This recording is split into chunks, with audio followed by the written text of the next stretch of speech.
Welcome to your friendly neighborhood historian, where we discuss just enough history to inform, intrigue, and entertain. I'm Bill Petro. The history of Independence Day. Was the Declaration of Independence really signed on July the 4th, 1776? Independence Day, also known as the 4th of July, celebrates the adoption by the Continental Congress on July 4th, 1776, of the Declaration of Independence, which proclaimed the severance of the American colonies' allegiance to Great Britain. It is the most significant secular holiday in the United States, observed in all the states, territories, and dependencies. But was it really signed on July the 4th? Although it is assumed that the Second Continental Congress unanimously signed the document on the 4th of July, not all delegates were present, and there were no signers at all, contrary to the theatrical musical 1776. Here is what really happened. The Continental delegate from Virginia, Richard Henry Lee, introduced in the Continental Congress on June 7th, 1776, a resolution stating that the body declare the United Colonies free and independent states, absolved from allegiance to or dependence on the Crown or Parliament of Great Britain. On June 10th, a committee of 5, featuring Thomas Jefferson, the actual scribe, was appointed to prepare a declaration suitable to the occasion if the Virginia Resolution was adopted. Ben Franklin and John Adams revised Jefferson's version before it was sent to Congress, where they made some additional edits of their own. The other committee members were Robert Livingston of New York and Roger Sherman of Connecticut. Congress also removed a long section that Jefferson had penned condemning King George III for inflicting the slave trade on America. This is somewhat ironic, considering Jefferson was the second largest slaveholder in his county in Virginia. Congress approved the resolution on July 2nd. The Declaration was adopted on July the 4th.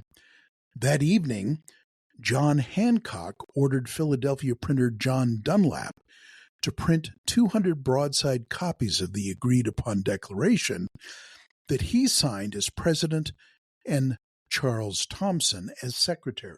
These were distributed to the members of Congress and the 13 colonies, as well as elsewhere. The declaration was read in the yard of the State House on July the 8th. New York did not even vote on it until July 9th.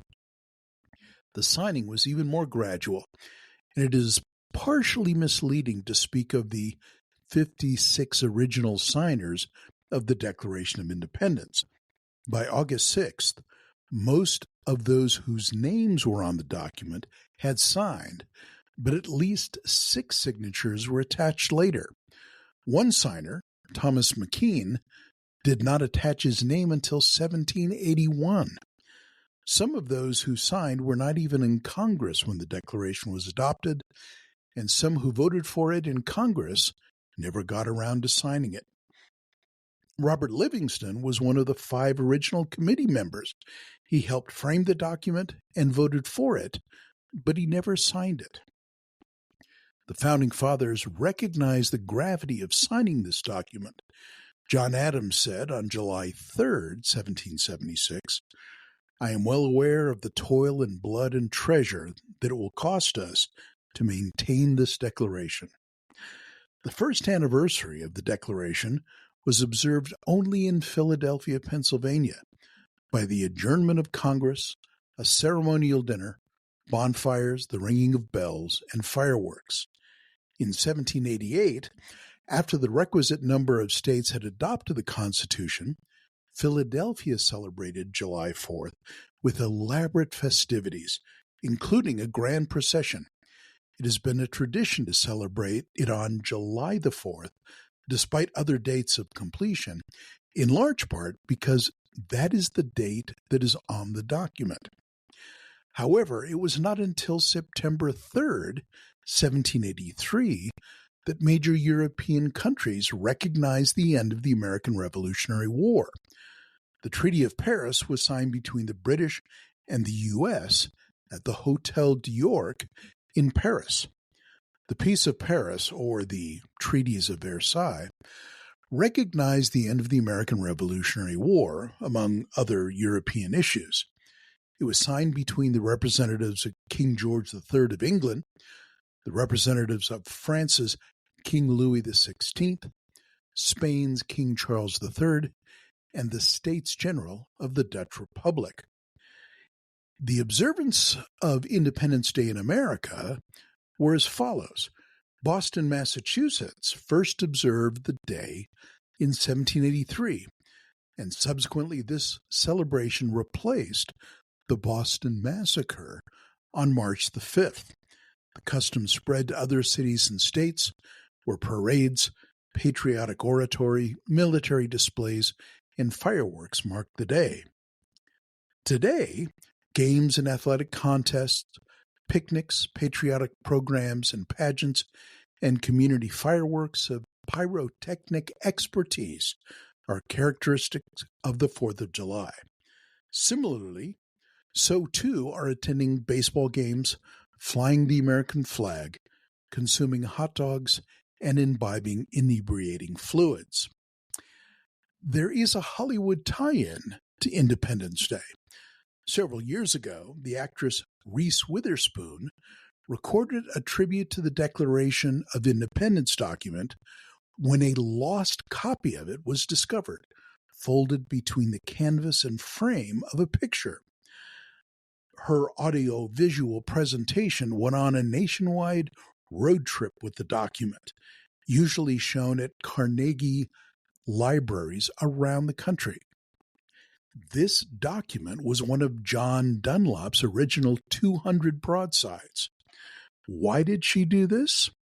She claimed that she's a descendant of John Witherspoon, the only active clergyman to sign the Declaration of Independence.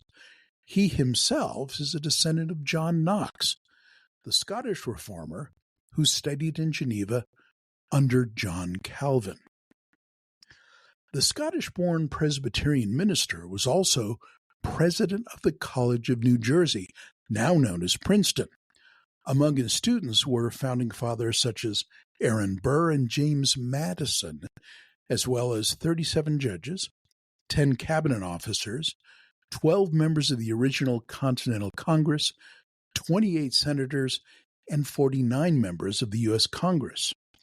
James Madison, the father of the American Constitution, spent an extra year at college following graduation to study theology with Witherspoon. He would incorporate Witherspoon's teachings on republicanism and the concept of checks and balances in government. Witherspoon was the only active clergyman and college president to sign the Declaration of Independence. He also supported the ratification of the United States Constitution. Thank you for listening. I'm Bill Petro, your friendly neighborhood historian. You can find more details on this topic and others on my website at billpetro.com.